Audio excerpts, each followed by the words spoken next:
much food did you put on the floor? You didn't put any down there. Good girl.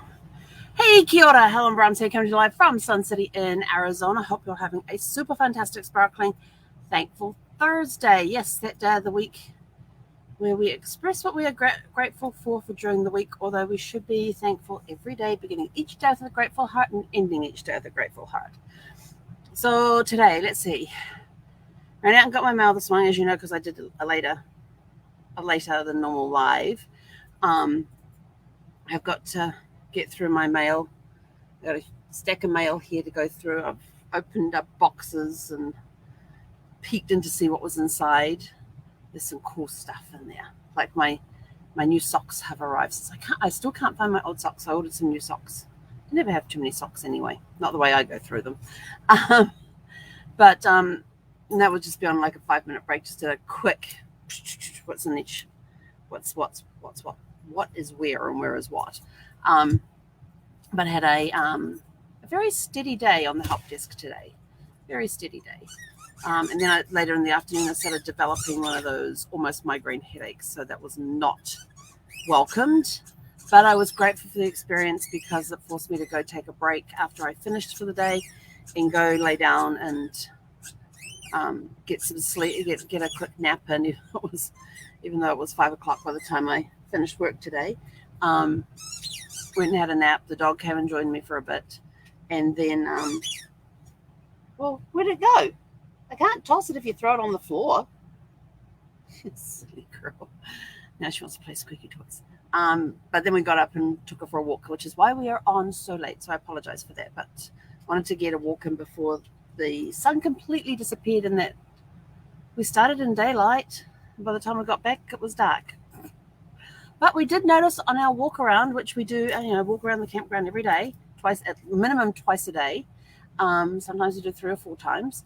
And but notice today that there's a lot more people in here than there was yesterday. So there's been a lot of people than there was this morning. The Canadians are in town. They have moved in. There's a park model like about 3 across the road and about 3 park models down, and they've got the little Canadian flags up.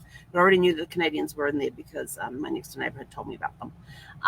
And they were out there on their front porch area catching up with friends and stuff, and they had the little Canadian flags up outside. So the Canadians are in town. Yay!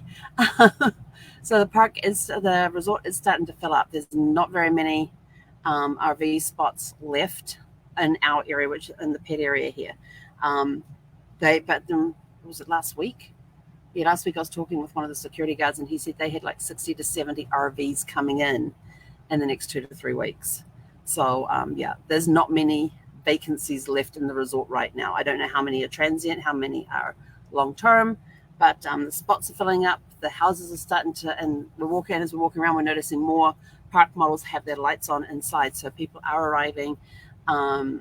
And from what I hear, there's a lot of Canadians that have arrived today. So I thought the border was opening like November 8th. But I guess these guys flew in rather than... Oh, hang on.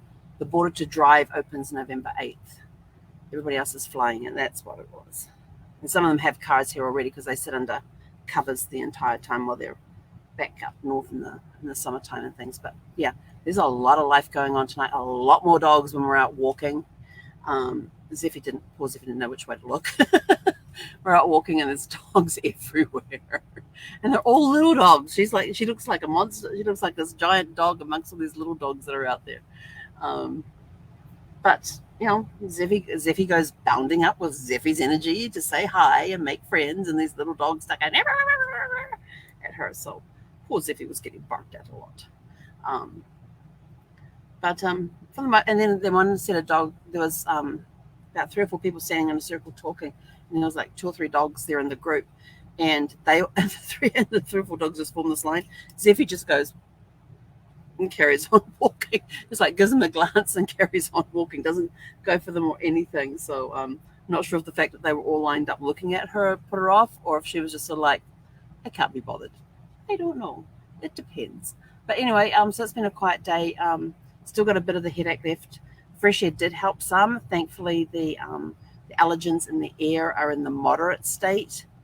So the fresh air did help and I didn't meet very many people that I knew, so I didn't have to stop and talk to anybody, which I was thankful for because I wasn't really up to associating with anybody tonight, talking with people tonight, except our neighbor, because we're just saying hi as he's out walking his dog. And the house that we were across from, the woman came out from there and started talking. And he was telling about how he had found a cat. And apparently the woman in the park model across from me had lost her cat and was extremely upset.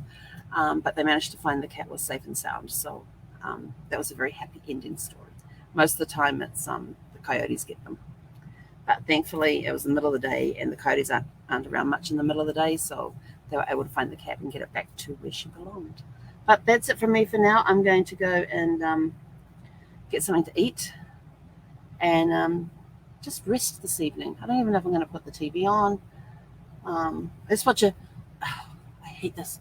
I was watching a really cool TV series about a family in some city somewhere around Seattle, where she was a detective and her partner, and she had this family life where she had actually arrested her own brother, and he was sentenced to prison, so many years in prison.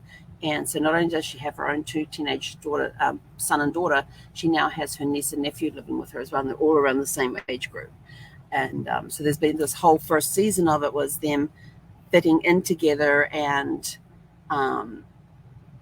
working out the dynamics and everything else. And then, of course, the first season ends with this humongous cliffhanger. And I went to watch season 2, and there was no season 2, and it was filmed in 2015. I'm like, no. So now I don't know what happened. So now I can let my imagination run wild as to what happened and what they do to get back on task again. So, but it was a really cool series, and I quite enjoyed it. So now I have to find another series to go watch. And this time I'm going to check on how many seasons they have before I start watching. Because I hate getting involved in a series and then you get to the end of like season 1 and that's it. It's like, no. Yes, that happens a lot. But anyway, I'm out of here. I got to go rest up and get something to eat. I'm going to have quiche tonight. You want some cheese and broccoli quiche, Zeph? She loves the cheese. She likes the quiche Lorraine as well, and she loves the quiche with the broccoli in it. I give her the bits that have the broccoli in it, and she just gone like a little thing. Well, she does go before she does swallow, not like Gus would just go gone. she at least munches with her mouth first. She's a little more ladylike than Gus. Gus would just grab the food and gulp. It was gone. Yeah, Zeffy chews. So that's kind of cool. But anyway, I'm out of here. Have a super fantastic, sparkling evening, and we'll catch you guys back here bright and early tomorrow morning for what are we up to? Fun Friday. Oh my gosh, we're at the end of the week. We're on Friday already tomorrow? Where'd the week go? Hey, Zeph? Where'd the week go? Anyway, we'll catch you guys tomorrow. Hei konera. Have a super fantastic, sparkling evening. Hei konera.